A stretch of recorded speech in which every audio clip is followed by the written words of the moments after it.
Bonjour, donc nous allons passer à la correction de l'exercice 1, donc 200%, voilà. Donc nous allons passer à la correction de l'exercice 1, donc qui était vraiment pas compliqué, hein. Donc un exercice sur les adjectifs en grec, mais les adjectifs, une fois que vous savez décliner vos adjectifs en latin, le grec ne vous pose vraiment aucun problème, surtout que en grec, souvent les adjectifs ont la même terminaison que les noms qui les accompagnent. Donc on y va. Pour le premier, o hieros topos, qui veut dire un lieu sacré, le lieu sacré.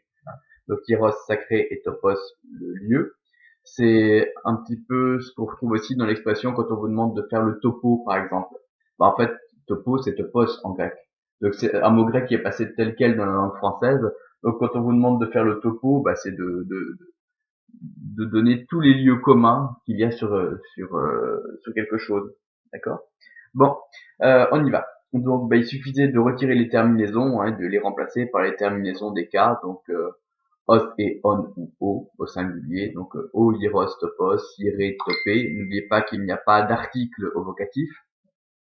Ton, hieron, topon, tu, hierou, topu, to, hiero, topo, sans oublier le iota souscrit en dessous de la terminaison du datif singulier, sinon ça ne fait pas du datif singulier. D'accord? Au pluriel, bien les terminaisons oi, ous, on, ois, donc oi, hieroi, topoi, hieroi, topoi, pas d'article au vocatif, tous, hierous, topus, ton, hieron, topon, tois, hierois, topois. Vous voyez? Bon, c'est pas compliqué. On continue, on va passer au 2. Donc c'est un mot neutre de la deuxième déclinaison, comme l'indiquait son article en to et sa terminaison au nominatif en on. Donc les mots neutres, on sait qu'aux trois premiers cas, ils ont exactement les mêmes terminaisons, donc il suffit de recopier.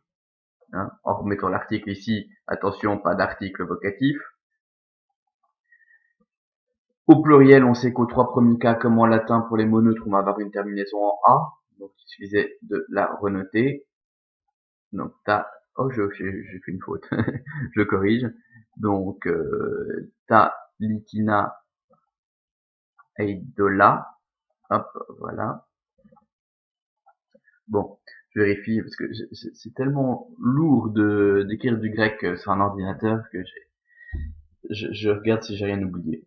Donc une une pierre apparente, hein, donc tolitinon eidolon. On y va. Au génitif, tout litinu eidolou, donc sur les mêmes terminaisons toujours, hein. Et puis to litino eidolo au datif, sans oublier le iota souscrit, sinon ce n'est pas du datif. Ok. Au pluriel, tone litinone eidolone et tois litinois eidolois. Ce on, il faut vraiment que vous me mettiez dans la tête, hein, c'est la terminaison la plus évidente en grec, parce que dans toutes les déclinaisons, vous avez on au génitif pluriel. Donc, c'est vraiment quelque chose qu'on retrouve très facilement. Pardon. On continue. Le troisième mot à décliner est kaketea, donc la mauvaise déesse. Donc, kaké, c'est ce que vous retrouvez dans cacophonie, par exemple, hein, un mauvais ensemble de sons.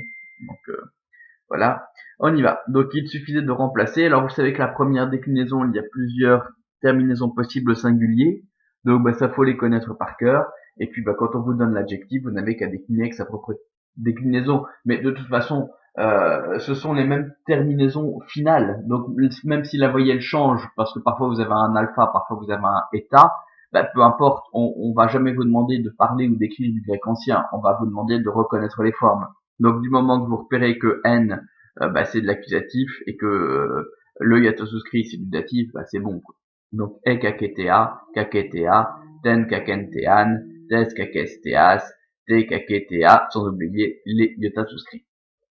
Au pluriel, donc vous retirez vos terminaisons, vous remplacez par les terminaisons du pluriel.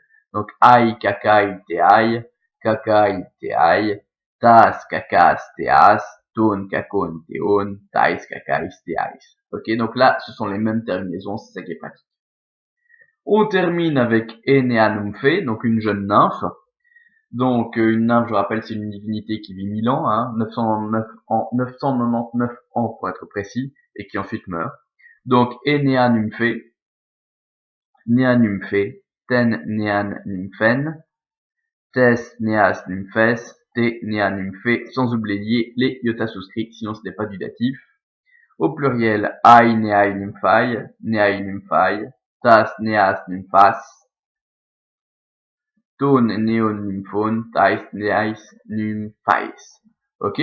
Donc c'était vraiment toujours la même chose. Ça va? Alors je vais vous demander pour la fois prochaine je me dépêche parce que je me dis ça va bientôt être la récréation. Je vois 10h41 en bas, mais il n'y a pas de récréation. Suis-je bête? Bon, je vais vous demander la semaine prochaine, donc on se revoit normalement en grec, c'est le lundi, je crois, de préparer l'exercice 3. Donc l'exercice 3, ce sont des phrases en boule de neige. Donc c'est-à-dire que c'est le principe d'une boule de neige qui va dégringoler d'une montagne. À chaque fois qu'elle roule, elle accumule de la neige et elle est très grosse quand elle arrive en bas. Donc ça vous habitue à traduire une grande phrase grecque. Donc vous avez le vocabulaire qui est en dessous. Et donc vous avez une phrase courte, simple, hein, avec votre verbe, votre sujet, votre CD. Quand le vocabulaire n'est pas en dessous, c'est le vocabulaire de la séquence de cours. Et puis à chaque fois, on vous rajoute un ou deux mots. Et au final, vous retrouvez avec une phrase qui est très longue, alors que ça ne vous a pas posé trop de difficultés, puisqu'à chaque fois, on vous a rajouté un mot. Vous voyez? Donc je vous laisse faire ce petit exercice pour la fois prochaine, donc l'exercice 3. Et la fois prochaine, bien nous corrigerons cet exercice 3 et en plus, bien nous ferons l'exercice 2, qui est un exercice un petit peu sympa, mais que je préfère faire avec vous. D'accord? Bien, voilà, je vous remercie et on se retrouve donc lundi. Voilà.